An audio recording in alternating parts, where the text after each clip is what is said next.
નમસ્કાર ખેડૂત મિત્રો, હું એજે મુળિયા આપ સર્વ ખેડૂત મિત્રોનું હાર્દિક સ્વાગત કરું છું. ખેડૂત મિત્રો, ખેડૂત ખુશ તો બધા ખુશ. આ વાત લઈ આપણે દર વખતે ખેડૂત મિત્રોને મળીએ છીએ.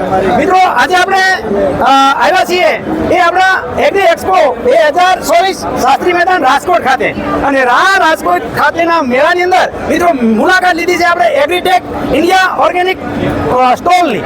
તો આ એગ્રીટેક જે છે એ કેવી રીતનું કામ કરે છે, ખેડૂત મિત્રો માટે શા માટે ઉપયોગી છે, અને ખેડૂત મિત્રો માટે જે છે એ શા માટે એ હવે પછીની જરૂરિયાત છે, એ આપણે એમના જે છે એ આપણા કંપનીના ઓનર એમની પાસેથી જે છે એ જાણવાનો પ્રયત્ન કરીએ કે આવતા સમયગાળાની જરૂરિયાત શું છે, એમનું જે છે એ કયું વિઝન છે, કયા વિઝન સાથે કામ કરી રહ્યા છે, ખેડૂતોએ શા માટે આ પ્રાકૃતિક ખેતી તરફ આગળ વધવું જોઈએ. આની વાત આપણે ભાઈ પાસેથી જાણીએ અને સૌપ્રથમ જે છે એમનો પરિચય લઈ અને ત્યારબાદ એમની જુદી જુદી જે આખી રેન્જ છે એ રેન્જ વિશેની માહિતી મેળવી. આપનો પરિચય?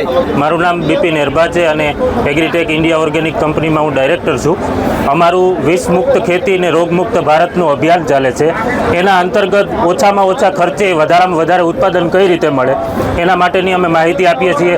પ્લસ જમીનની ફળદ્રુપતા માટે જમીનમાં જે ઓર્ગેનિક કાર્બન ઓછો થઈ ગયો છે રાસાયણિક ખાતરોનો વધારે પડતો વપરાશને હિસાબે, તો ઓર્ગેનિક કાર્બન તથા આપણે દિવેલી ખોળ, લીંબોળી ખોળ અને તમાકુના દળથી મિક્સ અમે જે પ્રોડક્ટ બનાવી છે જે છે નર્મદા ગ્રોમીન, જે અત્યારે સૌરાષ્ટ્ર અને ગુજરાતમાં અતિ પાવરફુલ અત્યારે અમે 10 થી 12 લાખ બેગનું વેચાણ કરીએ છીએ સાહેબ, અને સૌથી સારામાં સારો પ્રતિસાદ અમને મિક્સ ખોળનો આવી રહ્યો છે.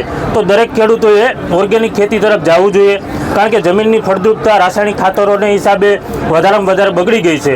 તો એની ફળદ્રુપતા જાળવવા માટે ઓર્ગેનિક કાર્બનનો ઉપયોગ બી કરવો જોઈએ અને ઓર્ગેનિક ખાતરોનો ઉપયોગ બી કરવો જોઈએ સાહેબ. નર્મદા ગ્રોમીન જે છે આ જે એ નું કામ કેવી રીતનું છે, કેટલું પ્રમાણ હોય છે અને એની કિંમત શું હોય છે, અને ખેડૂતો એ કયા પાકમાં એનો ઉપયોગ કરી શકે એમ? જુદા જુદા સાહેબ પાકોમાં જુદી જુદી આની જે હોય નાખવાનું હોય છે. એમાં કપાસ છે, મગફળી છે, એમાં 1 એકરે 1 બેગ આપવાની હોય છે. કેળા, બટાકા અને શેરડી જેવા પાકોમાં 2 થી 3 બેગ વીઘાની અંદર અમે ઉપયોગ કરાવતા હોતા હોઈએ છીએ. એની કિંમત કેવી રીતની છે? એની 550 રૂપિયા જે છે એ પાવડરની કિંમત છે અને 650 રૂપિયા છે એ દાણાદાર ખોળની કિંમત છે સાહેબ. બરાબર છે. સાથે સાથે તમે જે છે એ ગ્રોમીન જે છે હા, નર્મદા ગ્રોમીન તમાકુનો દળ છે સાહેબ.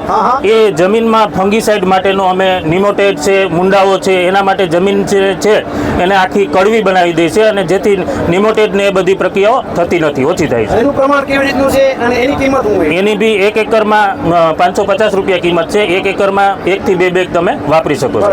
ખેડૂત મિત્રો, આપણે જે છે એ દર વખતે કંઈક ને કંઈક ખેતીની અંદર વાત કરતા હોય કે જમીનની અંદર જે છે એ જીવતા જીવડાની સંખ્યા વધવી જોઈએ. આ જમીનની અંદર રહેલા સૂક્ષ્મ જીવાણુઓ છે, જમીનની અંદર રહેલા કુદરતી જે છે એ સૂક્ષ્મ જીવાણુઓ છે, એને કંઈક ખાવા આપવું જોઈએ. તો આ ખાવા માટે જે છે એ આપણે શું આપીએ છીએ? તો જો રાસાયણિક ખાતરોનો વાડેદાર ઉપયોગ કરવાથી આપણા વેચ જેવા અળસિયા પણ બની ગયા, ત્યારે આ સૂક્ષ્મ જીવાણુઓ જે છે એના ખોરાક તરીકેની કામગીરી એ મિત્રો આ આપણે કહેવાય કે દિવેલીનો ખોળ છે, લીંબોળીનો ખોળ છે, આ તમાકુનો દળ છે, આ આપણે આપશું તો જમીનની અંદર સેન્દ્રિય કાર્બનનું પ્રમાણ પણ વધશે, ઓર્ગેનિક કાર્બનનું પ્રમાણ વધશે, જમીનની અંદર રહેલા સૂક્ષ્મ જીવાણુઓને ખોરાક મળશે અને જમીન જે છે આપણી પાછી ફળદ્રુપ જે છે આપણે મિત્રો બનાવી શકશું.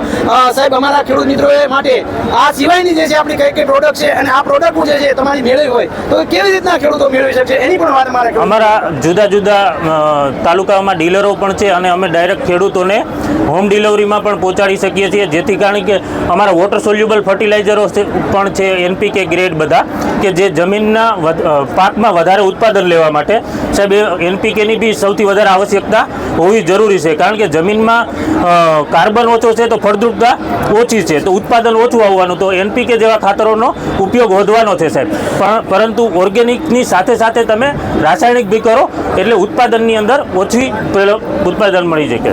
મિત્રો, સરસ મજાની વાત કરી કે ભાઈ ભવિષ્યની અંદર જે છે એ મિત્રો આપણે કહેવાય કે જીવતા જીવડાની વાત કરવામાં આવે તો NPKના બેક્ટેરિયાઓ, તો NPKના બેક્ટેરિયાઓ જે છે આપણે આપવા પડશે. જમીનની અંદર જે છે આપણે NPKના બેક્ટેરિયા માટે પણ ખેડૂત મિત્રોને ભલામણ કરીએ છીએ કે તમે NPKના બેક્ટેરિયા નાખો. કદાચ યુરિયા DAPની થેલીઓ નહીં નાખો તો હાલે, પણ જે અલભ્ય સ્વરૂપમાં જે પોષક તત્વો પડ્યા છે એને લભ્ય સ્વરૂપની અંદર ફેરવા માટે આ NPKના બેક્ટેરિયાઓ ખૂબ કામ કરવાના છે. ત્યારે આવું સરસ મજાનું કામ એ સાહેબ કરી રહ્યા છો અને અમારા ખેડૂત મિત્રો માટે એક નવું જે છે એક નવી દિશા અને નવો રાહ એ જ્યારે તમે આપી રહ્યા છો એ બદલ હું એજે મુળિયા આપનો ખૂબ ખૂબ આભાર માનું છું.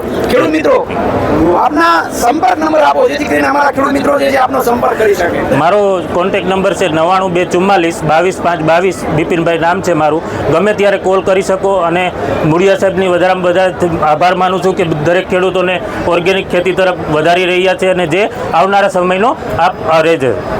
ખૂબ સરસ મજાની વાત. ખેડૂત મિત્રો, ખેડૂત ખુશ તો બધા ખુશ.